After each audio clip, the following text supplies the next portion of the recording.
Steel के खदानों में हर दिन हजारों भारी वाहन जैसे व्हील लोडर, ट्रेलर, टिपर और लो मोटर व्हीकल विभिन्न कार्यों के लिए उपयोग में लाए जाते हैं। इन वाहनों का संचालन एक सामान्य प्रक्रिया है, लेकिन जरा सी लापरवाही एक बड़ी दुर्घटना का कारण बन सकती है।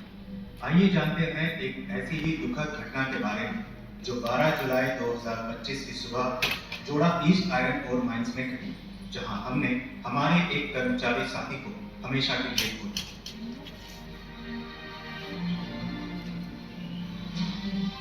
सुनना भाई, बोलो भाई। नाइट शिफ्ट करके मॉर्निंग शिफ्ट शनिवार को हम कर लेते हैं और अगला दिन आप मिलेगा ही। शनिवार को तुम मेरा नाइट शिफ्ट कर लेना, अगला दिन छुट्टी है ही, तो डायरेक्ट मंडे को मिलते हैं बी शिफ्ट में। ठीक है भाई, कोई दिक्कत नहीं। थैंक यू भाई। चल। Good morning team. Good morning sir. Payloader operator लोग तो साइड पे चले गए होंगे ना? जी सर। चलिए हम लोग टू बॉक्स मीटिंग कर लेते हैं। जी। जय सुरक्षा। जय सुरक्षा।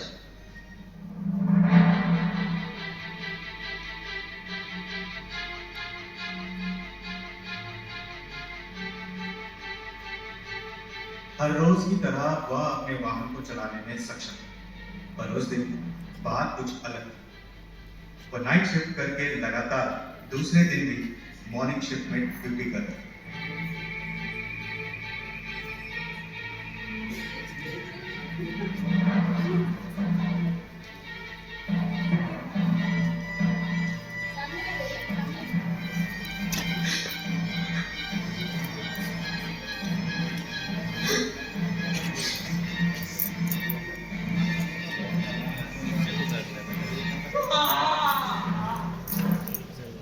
जरा सी सावधानी से इस दुर्घटना को टाला जा सकता है। अगर वो उस दिन अपनी थकान को नजरअंदाज ना करते, दोहरी शिफ्ट ना करते और इमरजेंसी रिस्पांस के तौर पर पेलोडर बकेट को लोअर कर देते, तो भी इस दुर्घटना के इम्पैक्ट को कम किया जा सकता है। संभाल के आराम से, आराम से मत करो डेडिकेट मत करो। इस हादसे में उनके सर पर गंभीर चोट आई। उन्हें तुरंत टीएमएच जोड़ा ले जाया गया, परंतु उनकी गंभीर स्थिति को देखते हुए उन्हें तुरंत टीएमएच जमशेदपुर भेजा गया, जहां उन्होंने 18 जुलाई 2025 आखिरकार दम तोड़ा। दुर्घटना की जांच में पाया गया कि उन्होंने नाइट शिफ्ट के बाद लगातार सुबह की शिफ्ट की। साथ ही उन्होंने 2 पॉइंट कॉन्टैक्ट सीट बेल्ट को लूज रखा। फाइंडिंग्स: पेलोडर फोर्थ गियर में, जबकि ढलान में उतरते समय उसे पहले गियर में होना चाहिए। इसके अलावा यह भी पाया गया है कि मिस्टर नायक ने हड़बड़ाहट में ब्रेक की जगह एक्सीलरेटर पैडल प्रेस कर दिया, जिससे व्हीकल अनियंत्रित हो गया। नई सड़क में निर्धारित सड़क डिजाइन मानकों के अनुसार कमियां पाई गई। एसओपी अपर्याप्त पाई गई।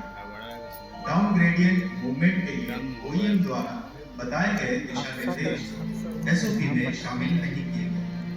पूर्व शर्तों को बताए बिना प्लांट टीम द्वारा क्षेत्र की ओनरशिप वेंडर को ट्रांसफर कर दी गई।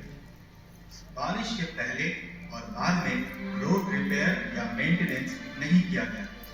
डीजीएमएस मानक के अनुसार हर रोड पर चल रही सबसे ऊंची व्हीकल के टायर हाइट के बराबर ही बम की हाइट होनी चाहिए। बम की हाइट को टिपर की टायर के हाइट के हिसाब से बनाया गया है। व्हील लोडर टायर हाइट को ध्यान में नहीं रखा गया।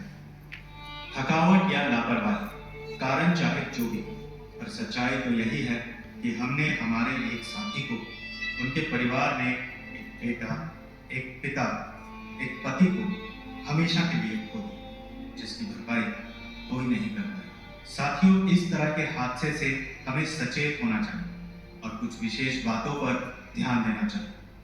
रिकमेंडेशंस: हर रोड की योजना, निर्माण और रखरखाव डीजीएमएस द्वारा निर्धारित दिशा निर्देशों के अनुसार किया जाना चाहिए, जिसमें बर्फ की ऊंचाई, सड़क की चौड़ाई, ढलान, सुपर एलिवेशन और जल निकासी आदि शामिल हैं। खदानों में नई बनाई गई सड़कों को संचालन में लाने से पहले सुरक्षा समीक्षा से गुजरना अनिवार्य है।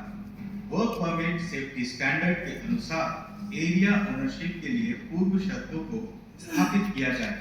यह सुनिश्चित किया जाए टाटा स्टील के विभागों के बीच या टाटा स्टील और वेंडर पार्टनर्स के बीच ओनरशिप ट्रांसफर से पहले ये पूर्व शर्तें पूरी थी। खदानों में heavy earth moving machineries HEMM का संचालन करने वाले ठेकेदार कर्मियों को प्रबंधन के माध्यम से समय समय पर प्रशिक्षण और स्किल इवैल्यूएशन से गुजरना चाहिए। LMB, HMB, tipper truck dumper में केवल OEM द्वारा किए गए सेल्फ रिट्रैक्टेबल सीट बेल्ट का उपयोग किया जाना चाहिए। OEM की सहमति के बिना रेट्रोफिटिंग करना उचित नहीं।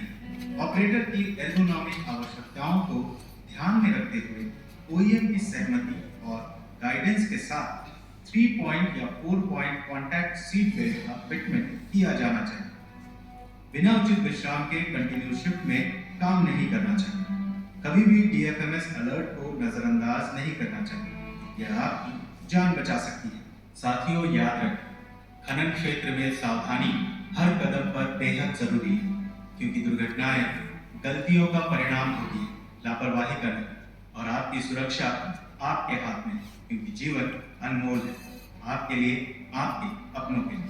इसी मूल मंत्र के साथ विदा लेता हूँ। सावधान रहें, सतर्क रहें, सुरक्षित रहें, खुश रहें।